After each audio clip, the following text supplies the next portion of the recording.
For many, marriage is supposed to be as easy as falling in love. And certainly those who've been married for any length of time realize that this is not the case. At the same time, we can often make marriage more complex than what's necessary.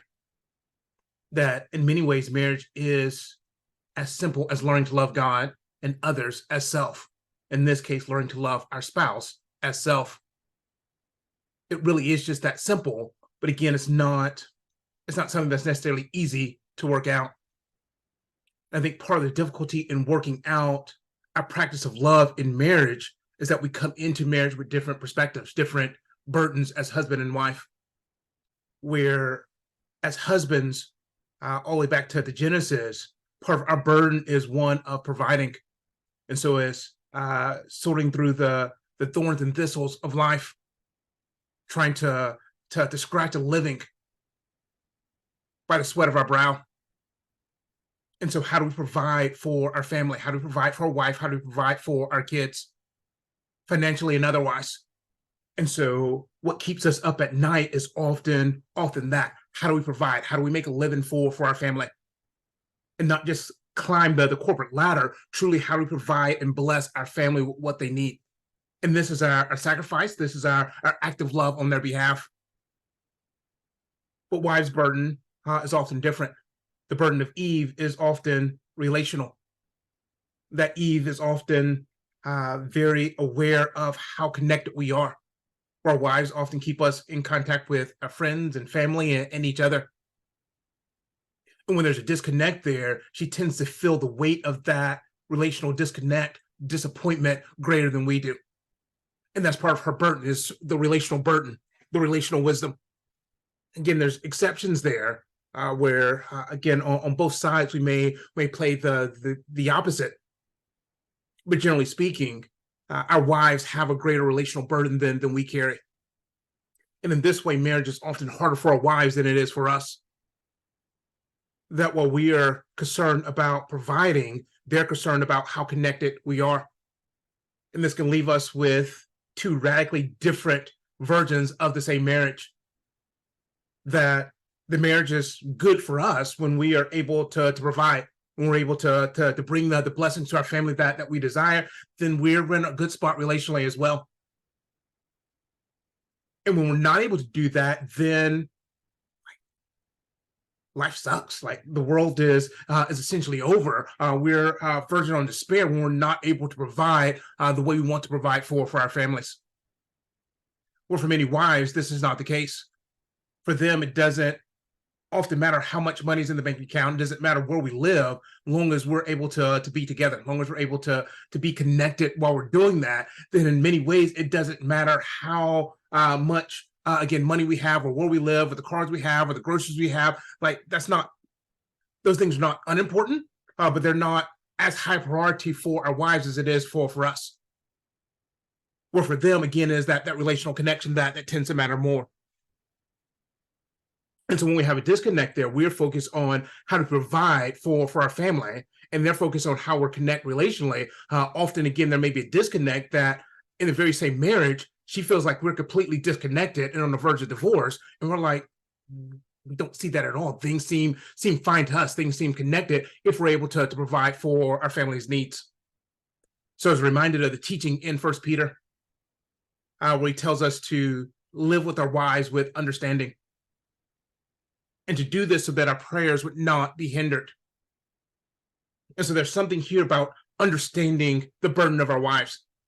Not that we're going to completely get it, but I think part of that living with her with understanding is living with the understanding that she carries a greater relational burden than we do. And so this is not to take away from our burden of providing for our family, but it's recognizing that her burden is different. And so how do we empathize with that? How do we live with understanding with that? And so part of that is simply being patient when she says that we feel disconnected. When she feels that we are not connected, how do we offer grace and kindness to that? Even though we don't feel that ourselves, how do we offer grace and kindness and understanding to that perspective, to that burden that she's carrying? I don't pretend that this is easy to do. And many times it can be made to fill out that we're at fault for our marriage being the way that it is. That is our problem. And as long as we can just get our side of the street straightened, then everything in the marriage will be fine. And certainly we have our part to play. But I think some of this understanding is simply not blaming her for her relational desires. Is not trying to defend ourselves or prove how much that we love her by the things that we do, and not blaming her for when she wants greater connection. But how do we enter into that? How do we offer her that connection that she desires? Because truth be told, again, as Peter is telling us, that if we don't live with her with understanding, then our prayers are going to be hindered. And if our prayers are hindered, then also our ministry, our impact in the world is going to be hindered. And so we can't have the impact that God created us to have if we don't care for the heart of our wife. We can't neglect her heart and have the impact that we were created to have.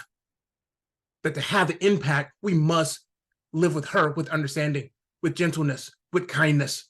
And part of that is understanding the relational burden that she carries. That when she says she feels disconnected, whether we agree that we feel disconnected or not, in many ways is irrelevant. If she's feeling like we're disconnected, how do we move toward her? And again, that's not negating what we're doing, but we don't have to defend our position either. That part of it is simply caring for where she's at in that moment, to live with understanding so that the work that God has given us to do can continue as well. Certainly, this is not always easy to do. And somehow we have to carry, or at least be aware of both of these burdens. That while we're understanding our wife's burden, this is not to give up our own. And so the ideal is not then to give up our provision and simply spend all day connecting relationally with our wife, because now we're neglecting who God has called us to be. That part of navigating the complexity of marriage is holding this tension of we still have the burden, we still have the responsibility to provide. And how do we understand there's a relational component as well? And how do we deal with understanding with gentleness and caring for the heart of our wife when she is longing for deeper relational connection, and not letting her suffer with relational disappointment when we have it within ourselves to move toward her and connect in deeper ways. Again, doing that without giving up our burden to provide, without giving up those things that God has called us to do. And so our path forward in marriage is not always easy. It requires us to hold this tension of our different burdens, that while we as husbands have the burden to provide for our family, our wives often have the burden to keep us relationally connected. And as such, they often feel relational disappointment quicker and greater than we do. Part of our task as husband is to live with understanding with them, not to neglect our own burden, but to understand theirs as well. And as we do this and care for their heart, then our prayers will not be hindered. Then we're able to continue having the impact that we want to have in the world as well. But if we're not able to deal gently with her, if we're not able to understand and care for her heart, then our prayers will be hindered. And our effectiveness in the world will also be hindered. And so we must work together, that we must care for the heart of our wife so that we can continue to do the work that God has called us to do. These must work hand in hand. And so work hard in providing for your family and continue to care for the heart of your wife as you do.